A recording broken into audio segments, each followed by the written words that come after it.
Elyse DeLucci Show. We're here in my living room in Manhattan. How are you? Episode 33. Oh my goodness, it's busy, no? It's busy, feeling a lot like 2020 if you ask me. That's how I think it feels busy. I'm so over it. I'm over everything, I'm telling you. Today we're talking about tiny houses, vaginal steaming. I know. I didn't know either. Where to go in New York City? Are you around? Let's talk all about that. Okay, so anyway, take a sip of your drink. We got some conversations to be starting, okay? Fact of the day. Do you know that the royal family in the UK, they're not allowed to play Monopoly at home because it gets too vicious? True. True fact. You know, I'm watching The Crown. I've said this before. I'm watching The Crown. I just finished, or I almost finished with season 3. So, you know, the season 3 I heard is based on accurate truth and based on imaginative truths. So sometimes I'm Googling, you know, after the show, what's true and what's not true. Like, is Queen Elizabeth such a frigid bitch? You know, stuff like that. And I found out, I don't know how it came up in the Google, but in 2008, Prince Andrew, the Duke of York, said that the royal family, they're not allowed to play Monopoly at home because it gets too vicious. And I just thought, isn't that crazy? And does that mean they're not allowed to play it at home, like in the 4 walls of Buckingham Palace? What if they go to a sleepover and everybody wants to have a good old romp with Monopoly, you know? Oh, I love Monopoly. And I get vicious with Monopoly. I played Monopoly. Hi, Linda, if you're listening.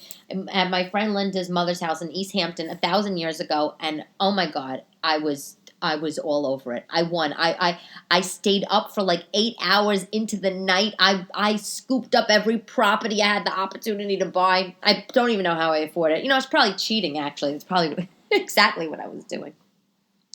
But there you have it. There you have it. Monarchies banning board games. Wow. Sounds so fun. Sounds fun. I mean, if you can't play Monopoly, like, what other games are really going to, like, what are you going to get your kicks to? Scrabble? Oh, God. I'm like queen of the 3-letter Scrabble words, you know? So how are you? How was your week? We're into 2021. It's cold here in New York. I don't know where you are. It just feels a little hopeless if you want to know the truth. Hate to be Debbie Downer, guys. Anyway, my weekend, it was okay.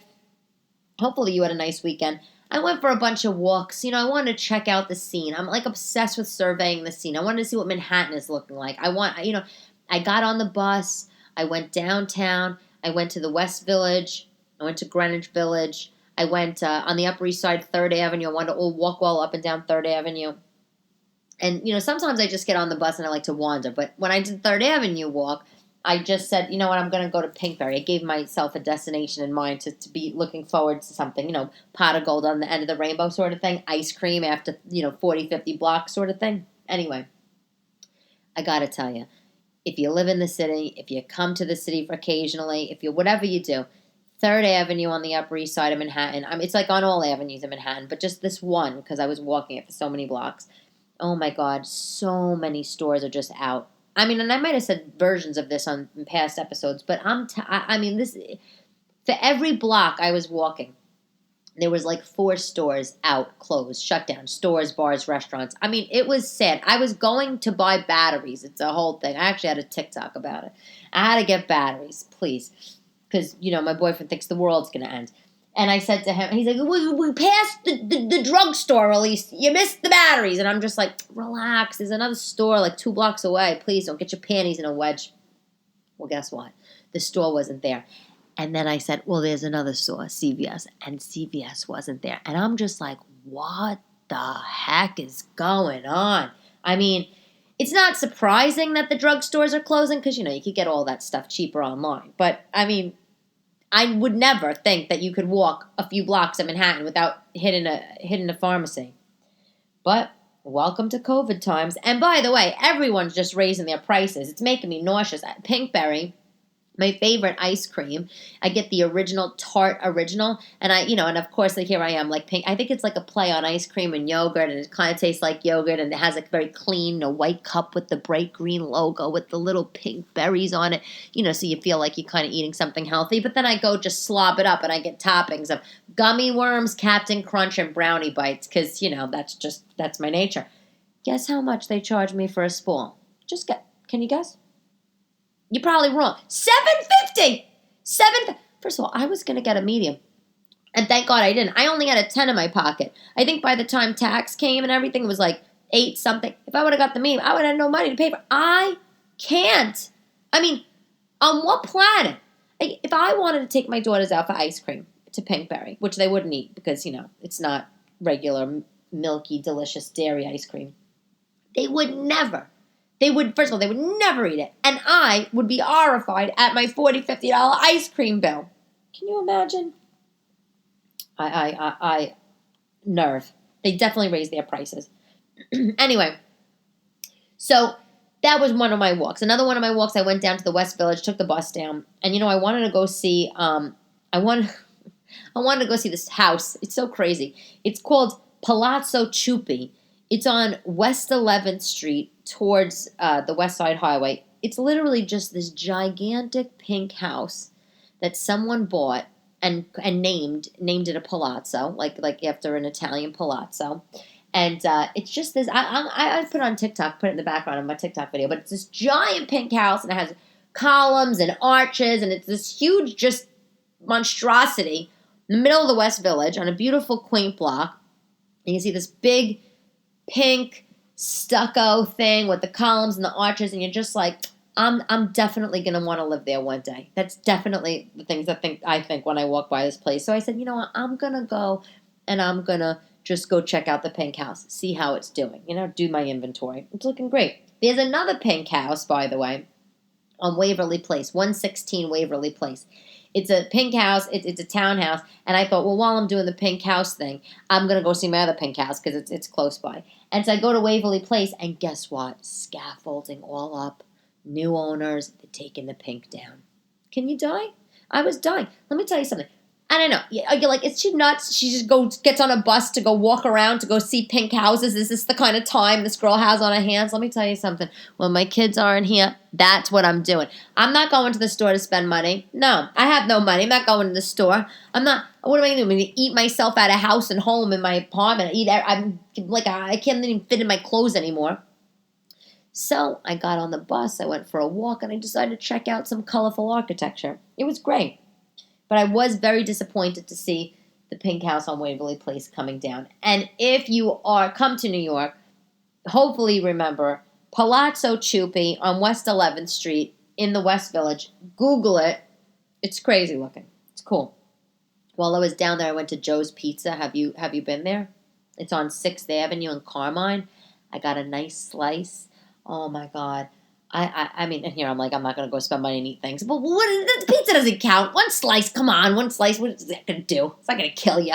One slice. I could have 4 slices. I could have the whole pie. I could have a whole pie of pizza. I really can. This is not a joke. This is probably why, maybe guys find me unattractive or something. I'll order pizza after a couple of years, order a pizza. I'll be like, you want to order 2? No, why do we need 2? 1 is enough. They don't know. Because, like the abominable snowman is about to attack the pizza 7 slices later. But I can. But so I went to Joe's Pizza, 6th Avenue in Carmel. Got a slice. So delicious. The crust is thin. It was a beautiful temperature. And, there's no tables there. You just stand outside and eat. You stand up and eat the pizza. And it was great. All sorts of crazy weirdos out. I loved it. It was good. It's just a little surreal. It kind of feels like the Tasmanian devil spun through New York and ripped everything out and closed it down, and all you're seeing is rat tails and garbage and empty stores and crazy people and it's like it's really, the city has been ravaged. I mean, I'm not gonna lie. I'm not gonna lie. I had a nice time on my walks, my Joe's Pizza adventure, my pink house adventure, but the city's different. I should post some of that stuff. I mean, so I was talking to my girlfriend Sam. Hi, Samantha, if you're listening, because I saw these high top Air Force Ones. They came out with these high top Air Force Ones that I like, and I wanted to get. They were patent leather black with gold. And my friend Sam sends me the link the other day, and she goes, "Oh, Elyse, like these are the sneakers you kind of were looking for. These are cute. You should, get them." And I was like, "Oh, I'm not gonna get them, Sam. They're like $100-something. I need to try them on, and like I'm not. Come on." So she said, "No, we'll go." There was a store. It was on the website. Nike was sold out, so it was on the site FightClub.com. They have cool sneakers. FightClub.com. So Fight Club has a store on Broadway downtown, East Village, like Broadway and I don't know, East 10th or something, near the Strand bookstore. So I'm in the neighborhood. So I go over to Broadway. Fight Club closed down. Now, this was a Sunday, so it could have just been closed because it was a Sunday, but it looked closed. Like there wasn't just a gate down. It was like a gate and then a closure and a metal thing, and it looked like it was closed for good. And you know what? So obviously I didn't try on the sneakers. I didn't get the sneakers. I'm just telling you that a store that I was trying to just have a little casual browse, also wound up being shut down. I mean, I almost wonder, what do you think about this? Even if you don't live in New York, it's okay. Because here's the thing. It's winter. It's cold. It's getting dark early. Everybody's just kind of hunkering down like we all do, no matter where we live. But in Manhattan, where so many things are closed down, you're almost not aware of it because, it's cold and it's dark and, you're just sort of out there surviving. But when it gets spring, are we going to notice more of the closures? I think we might. The sun's going to be out. It's going to be tank top weather, chafing thigh season, the worst to me. Oh, the worst. I can't. And everybody's going to be going out looking for things to do. And you're going to go down to maybe 3rd Avenue or Amsterdam Avenue. Or maybe you want to go down to the West Village. And then what? Bam! Bam! Bam! Everything closed. It might be more depressing in the future. I know. I'm sorry. It's supposed to be uplifting. But I love the city so much. I'm in love with my 2 daughters. I am in love with Manhattan as well. I am in love with the city. So to see it like this is just crazy. And I was saying to my boyfriend, I don't really get it. Here's the thing. I don't really get it. So follow me. Rents are crazy expensive in this city. Crazy expensive. Commercial spaces, residential, whatever. If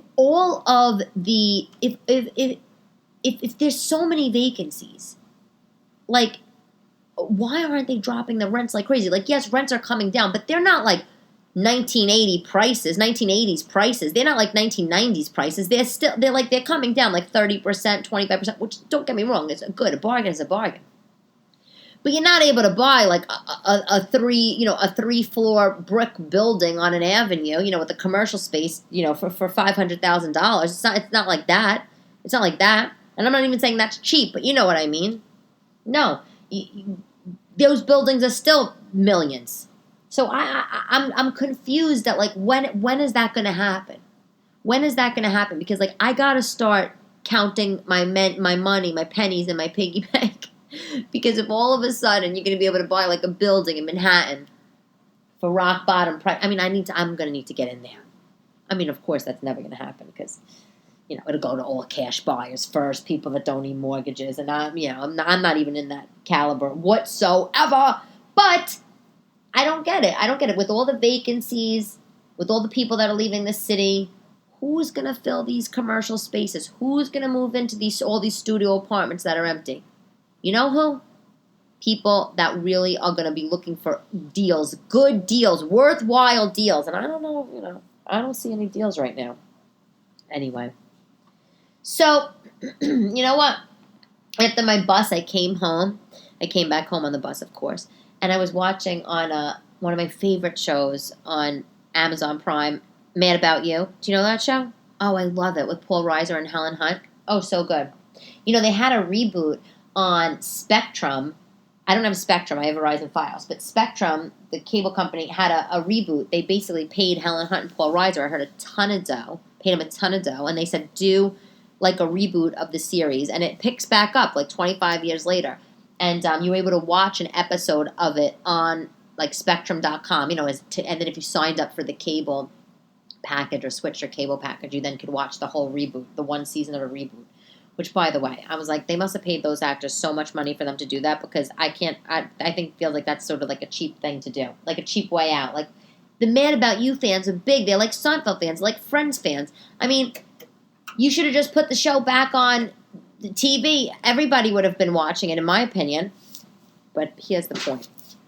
They have the reboot series, the reboot season on Amazon Prime. So I didn't watch it yet, but I'm going to get there. I'm totally going to get there. But I watched a few episodes, and I just remembered, I love this show. Nothing like a good sitcom to make you laugh, right? With all the doom and gloom, I love to laugh. I really do. You know what else I watch? I watch Medea. Medea goes to jail, or, I don't know, the first Medea movie.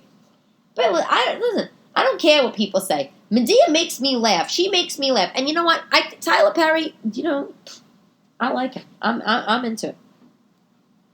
I did some cooking.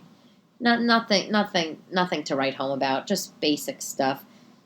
Soup from the freezer. Did some arts and crafts. Right before the girls went with their dad. We did I don't know if you do this if you have kids, but I buy these boxes. They're like little wooden boxes I find at the Dollar Tree. They're, they're $1. And they're little wooden boxes, and like they have a little cover on them. Sometimes they have a little cutout house or cutout. I buy them. And, and I buy like a few of them at a time, and then I take them out on cold days or rainy days, and we paint jewelry boxes sort of thing.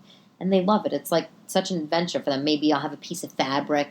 I'll cut the fabric. We'll line the inside of the box. Like just anything. Anything to keep them entertained. But we did that.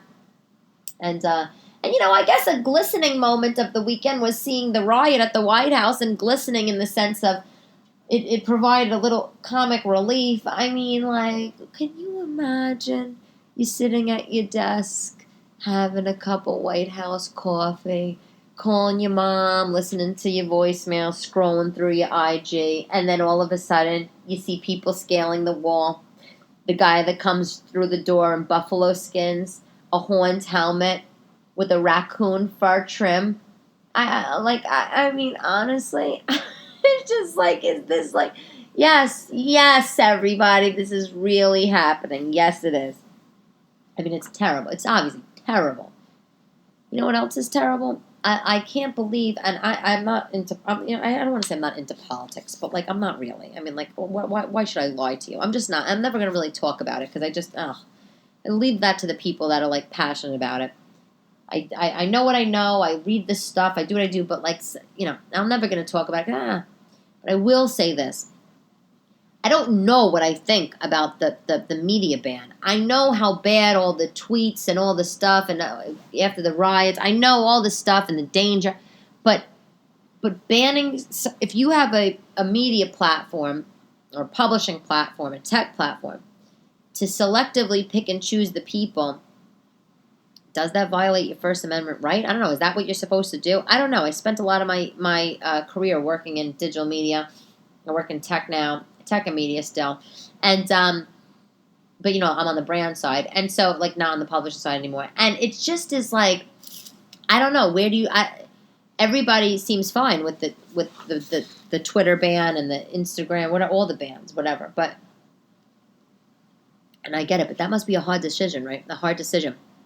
Like, if you're work at the company, you're the top brass, CEO, C-level, whatever, and you all get in the room and you're like, okay, we have these users, and we don't really like their content, and we feel their content is hurting people or could hurt people. Do we keep them on or do we not? I mean, like, that must be such a hard decision to make. I do not envy them whatsoever. And I'm not talking about anything about the content.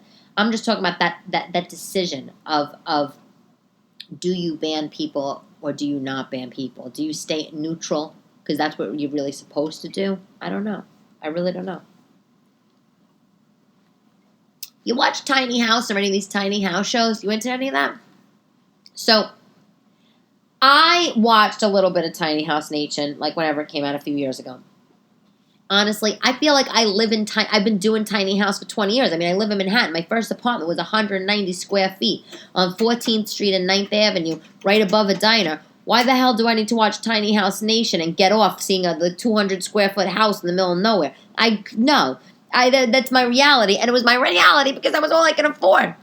But I will say, then I start seeing these tiny cabins in the woods, and I'm thinking, this is kind of fun. So a friend of a friend of a friend posted this picture on Instagram a while ago, and she posted this picture of this, literally this tiny little cabin with this giant picture window, and she said she went on a vacation with her husband to this cabin in the woods, and she put the link, and she said they had the most amazing time, and blah, blah, and I was like, oh my God, that looks so nice. So I immediately sent that link to my girlfriend Stephanie, who's obsessed with tiny houses because she doesn't live in a tiny house. She lives in a normal size house. And she's like, oh, I'm totally getting this for my husband. It's for his birthday, whatever. I'm like, okay. So she did it, and so she booked it, and now I'm like, I think that I need to do this too. So the one that the friend of a friend of a friend, Getaway House, you might have heard them. They were on Shark Tank. It was like these people, they were like sick of their full-time jobs or something. They're like, we're going to build these little cabins in the woods, these little tiny houses in the woods. We're going to rent them out to like cool millennial people. And, we're going to make a killing, and we're going to make it nice, and we're going to put it in cool areas. And it's going to be like a hiking, nature-y, recharge, unplug, go off the grid sort of trip. And it's a hugely successful. So if you go to Getaway House, you can find it. But I looked on Getaway House, and they had no dates available, whatever. So then I found another website. Check this out. This is like if you're sort of in like the New York-ish area-ish. Because you could, maybe if you're in Boston, it'll work. Anyway, a tinyhouseresort.com. That's it. It's similar to Getaway House, but they have different, bigger, a little slightly bigger cabins in the woods. And that's it. It's like, you can get a cabin from like 200 square feet to like 400 square feet, and you have, the bed and a little tiny couch. You got the burner and a sink and stove, and you have a bathroom, full bathroom. And outside they have a fire pit and chairs, like Adirondack chairs. And I don't know, it looks cool. Like, so it happens to be my boyfriend's birthday coming up. So I was thinking, what am I going to get him? Like, he has so many things. Like, and, like, as you get older, like, do you really need, like, another sweater? Like, do you really want me to get you a belt? Like, no, you don't. You like what you like. You don't want me to get you a belt? Come on, guy. And what? And then, you know what's going to happen? Then it's not going to fit. Then I'm going to have to return it. Or you're going to have to return it. Then you're never going to return it. It's going to sit on your chair for 1,000 years. Then you're going to tell me that, oh, you're not returning it because you missed the date. You're not returning it. You're just going to take it to the shoemaker so he can put an extra thing in it for you, a hole in it for you. I'm like, please, I don't want to deal with that. So I decided I'm going to book us this tiny house resort. So I didn't book it yet, but I'm into it. I'm looking into it. It's in the Catskills, and I think it could be great. So, I would book the night, I'm thinking, and then we would, like, go hiking and I don't know, sit in front of a fire pit and eat s'mores. He doesn't eat s'mores, and I don't hike. But that's okay, because, I'm going to be open-minded. I'm going to open my mind to new horizons. Yes, I am. I am. I really am. Usually my kind of vacation is like in Aruba on a beach with somebody bringing me a pina colada with an umbrella in it. But, I could get down with the glamping. Have you gone? Because let me tell you something. If you have gone glamping or camping or whatever you call this thing, staying in a tiny house, trailer with wheels, I need to know what I need. Like, I Googled what is, like, hiking gear, glamping gear, but I have not the first. I can't. I saw these boots online.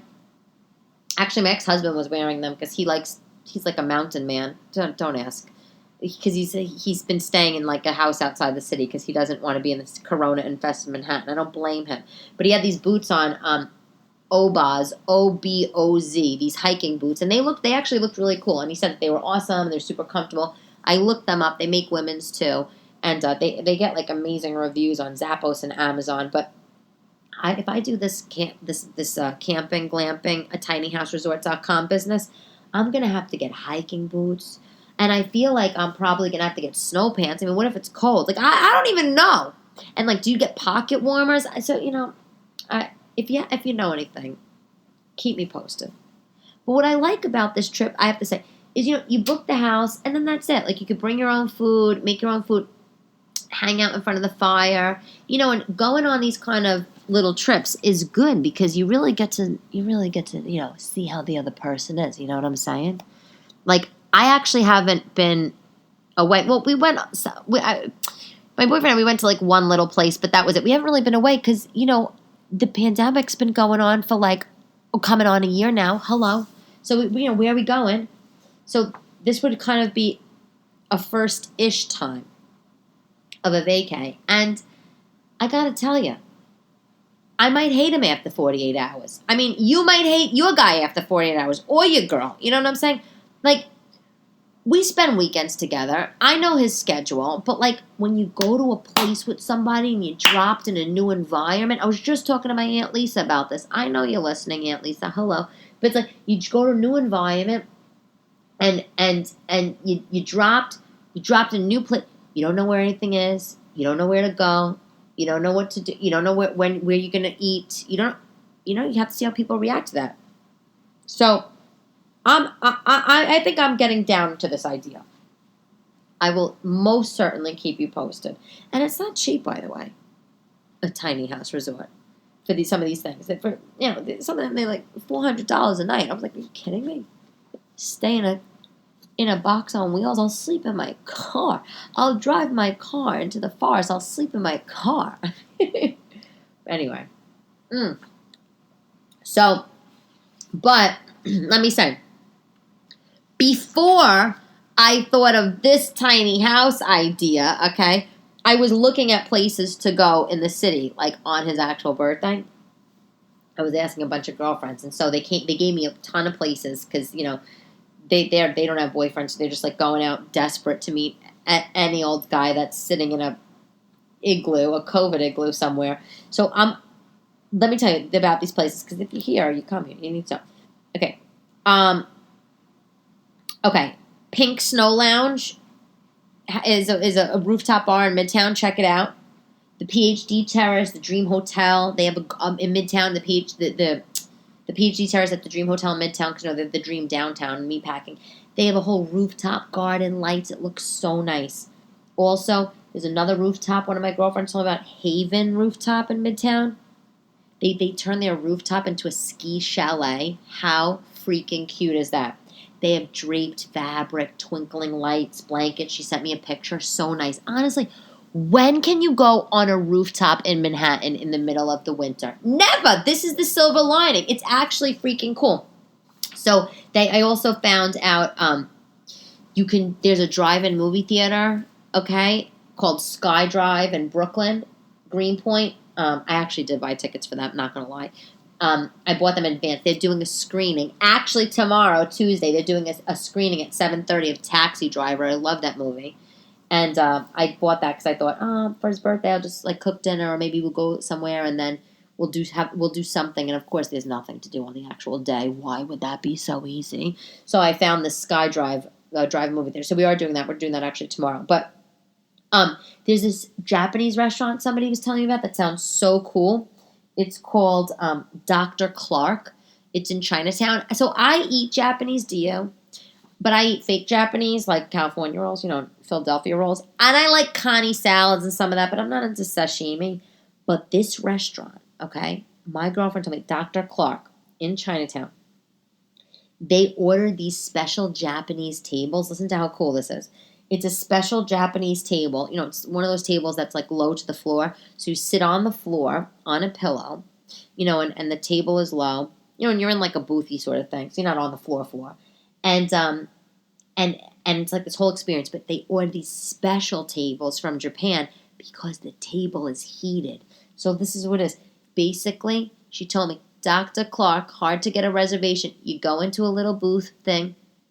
You sit on the floor on a pillow. The pillow's heated. The floor is heated. The table's heated. You eat your dinner. And while you're eating your dinner, they put a blankie over you. Right? That's right. Right over your lap. And I'm like, great. The only problem is for me, wouldn't fly for my boyfriend, is we're sitting on the floor with a pillow and a blankie, but you're eating uni. I could sit on the floor with a blanket and a pillow and all heated business, but I need to be eating French fries. That's right. I can't do the uni. Have you had that sea urchin? You like it? They look like itchy balls in the ocean. Have you ever seen this? I'm almost positive. I mean, I didn't look this up or anything like this. I remember. The itchy balls that fall from the trees like in the fall? These look like itchy balls in the sea, I think, if I remember correctly. And, the uni, it's like, I don't like it. Supposedly it has an umami taste, but I'm not interested. If I want an umami taste, I'll make like a meatloaf and I'll throw some Worcestershire sauce in there, and I think you get the same taste. The other thing that I found to do in New York that I think is worth it if you're around is in Chinatown, also in Chinatown, they put 250 glowing paper lanterns. So look, this is not a restaurant to go to or an actual thing. It's a walking thing. It's the project came. It was this project that came in Chinatown. I don't know if it has a name. Oh yes, it does. It's called Light Up Chinatown. That's what it's called. But at the start of the pandemic, the alleyways were dark in Chinatown. Everything was looking dark and dreary and sad. And so they thought, how can we light up it down here? Put some life in this and have outdoor dining and make it seem fun. So basically they had restaurants pitch in, and they put these 250 glowing string of lights all over Chinatown. It looks really pretty. I actually saw it because I did a photo shoot some few weeks ago, and I saw it, and it's really nice. You should check it out. Look it up online. It looks so cool. But that's it. That was what I had in the cards. That was what I had in the cards for his birthday, but now I think I'm doing tiny house. Okay. I need to talk to you about this because I think it's so important. Okay. Do you know about vaginal steaming? Yeah, I know. I know. I literally died. So there is this Facebook group, okay, called like Bad Moms of Marlboro, New Jersey. Don't ask. And so I'm in the group. And so one broad on the group, she posts this Groupon, right? And the Groupon's like, can you die that this is a real thing? And I'm looking at this and I'm like, what the hell is vagina steaming? Are you kidding? So I write on the post. I write like right on it. I'm never on Facebook. And but I write on the thing. I'm like, is this real? And the girl, she writes me back, yeah, it's real. Can you believe it? Blah, blah. I almost died. I mean, I've heard of everything. We talked about this before, vajazzling, okay? They sell dye kits, Pretty Betty, whatever they're called, dye kits for your hair down there if that's your thing. But vagina steaming, I'm done. So of course, let me tell you what this is, okay? This is a spa treatment, okay? It's a cleansing spa treatment. And it's really called it's called vaginal steam or V steam. So if you're at the spa and you see the menu, it says a V steam. No, it's a steam for your vagina. Okay, that's all I'm going to say. So this is the deal. You go into a room. This is how it works. This is horrific to me. You go into a room. It's like a giant sauna. And what you see is a big line of chairs. Lined up. A big line of chairs. Plushy, nice chairs, like less cushiony lazy boys, okay? And less grandma looking. And then at the seat of the chair, there's a big hole in the seat. That's right. Like a toilet seat. And beneath the seat, it's a giant basin of boiling water. And they put herbs and oils and scents or whatever, dandelion and lavender, because that's what I want my vagina to smell like, a fucking dandelion, right? Yeah, okay, you know what? I'll have the number 9, the vagina steaming, and I'm gonna sit in the third throne with the giant hole in it. Oh, and make my vagina smell like a dandelion. I mean, like, no, I don't want my vagina to smell like a dandelion, like a weed that is on the side of the BQE. Horrific, okay? But this is what you could do. So you get all these smells, and then you sit. Yeah, right, exactly. We're on, me and you, I don't even know who you are listening, but I feel like I know you. We're on the same wavelength. You take off your clothes. You sit on this chair, Necado, okay? In this room that looks like a calm sauna, and then you're naked, and you let your vagina just hang out until this big bowl of steam. Let me tell you something. I want nothing to do with this, okay? Nothing, okay? And the best part is that you sit next to other people. So you have, once you're in your throne, your vagina throne, there's a cape. You put a cape on you. They cover the old puss with a cape, okay? And so you could be modest about it. But I literally could die. So and then that's it. It's a 30-minute treatment. And apparently when you're done with the steaming, it cleans you out. It's supposed to help you with anything from infertility to cramps to if you have acne, like hormonal acne. Apparently it helps blood circulation. Listen, let me tell you something. Fertility issues, here's my thoughts. Fertility, as if I wasn't going to give them to you, how hilarious. Fertility issues and terrible cramping and all that stuff, or feminine, thing, whatever. All that stuff is so serious, and I have so many friends that deal with that, and it's like, my heart goes out to them. And they're desperate. They're trying everything. So you want to know what? Maybe to some broads that this is okay. But I am not getting Nakado and sitting on a giant throne with a hole in it and opening my legs so my vagina gets dandelion scents thrown up it. No, not interested. Thank you. But if you want to do it for a 30-second session, 30 seconds. Can you imagine? For 30 minutes, it's like $60. There's a place in Manhattan on the Upper West Side called Maison Luxury Glow. That's right. You go there and your vagina glows. Okay, everybody? That's it. I've had enough. I've heard enough. I'm into all sorts of things. I'll try everything, but there's just something that seems a little disgusting to me. Okay, like can't you do this at home if you really want to do it? Can't you do it at home? Put a bowl of hot water and just stand over it or some shit like that. God. I think people have too much money, if you want to know the truth.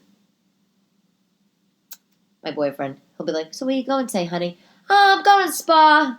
Oh, yeah, what are you doing? Yeah, I'm going to get my vagina steam cleaned. What? Yeah, that's right. Product of the day. Okay, product of the day. So, do you use Swiffer? I have a Swiffer, and I like the Swiffer because it takes up not a lot of space. And it's obviously just easier for city living. I don't have to have a mop and the whole thing. But I got the Rubbermaid Reveal Spray Mop. Do you know about this? You probably do, because you probably have like a house and lots of room to store these things. But my friend Priscilla told me about this a while ago, like a couple of years ago. She probably didn't remember telling me about it. But it's called the Rubbermaid Reveal.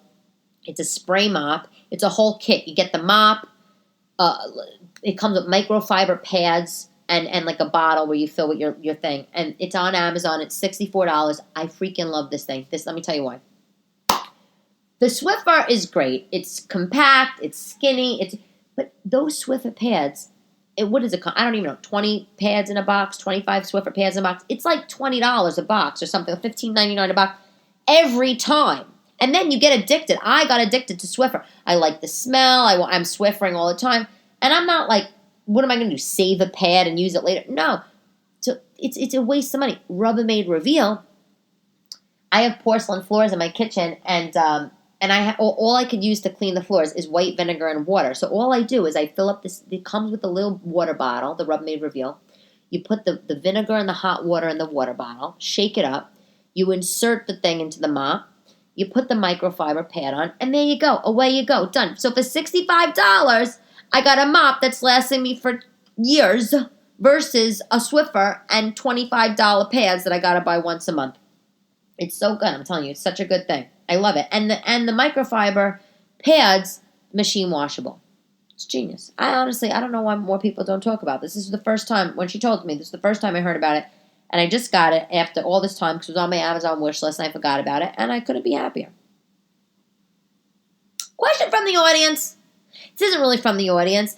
I was just on the phone with my aunt, and she was telling me that she has a friend who is dealing with a sickness, and it's sad, very sad. And we were talking about, what do you say? And it's a friend that they're more acquaintances. And what do you say when you have a friend that gets sick or acquaintance that gets sick? And, do you text them out of the blue? Oh, I heard the news. Do you send them a message like on Facebook or Instagram? I don't know. So we decided on a card. We decided on send her a card, like in the mail, or like paperless post, which has cute like e-card sort of things. And like not a card that says like thinking about you, or not a card with like a cheesy like, thing on it. Like, and not a funny thing. So she found this cool card, and it just was sort of like an art sort of print. And what do you write in the cards to your acquaintance that got sick, cancer? This woman has cancer, so sad. Gets cancer, and she's, having her treatments or whatever. What do you say? So, we didn't come up with that part yet, though, but I figured I would just share with you. Well, I have this book. I just pulled it out. I just sent her a screenshot. I have it. Let me pick it up. There's a book. I asked my mom to get it for me for Christmas 2 years ago, and she did. And I don't even know why I asked for it, but it's good. The book is called There Is No Good Card for This. And it's based, and the tagline of the book is What to Say and Do When Life is Scary, Awful, and Unfair to People You Love. It's a book by a doctor, Kelsey Croix, and Emily McDowell. There is no good card for this. I got this book because sometimes I feel like there's situations that come up, and I need to know what to tell people. I don't know. So I just was looking through it after my aunt and I were talking about the what do you write in the card to a friend, of an acquaintance that you find out has cancer, and you want to reach out, you want to say something nice, but you don't want to sound like you heard it from the grapevine and the whole thing. So anyway, I'm going to look through this book, and hopefully I find something, but not exactly a question from the audience, but you get it. Quote of the day, Maya Angelou. Oh, I feel like a cage bird sings. I love her. This is a good quote. I learned that people will forget. You probably know this quote. I learned that people will forget what you said. People will forget what you did, but people are never going to forget how you made them feel. Maya Angelou. So true. That's it, baby, for today's episode of the Elyse DeLucci Show. As always, thanks for listening, and I hope that you subscribe to the podcast on Apple Podcasts or Spotify. And hey, write me a review if you haven't already, or if you want, or tell your friend, or whatever. You also don't have to. I just feel like I need to do some shameless begging, Anyway, I hope you guys have a great week, and I look forward to talking to you soon. Ciao, ciao.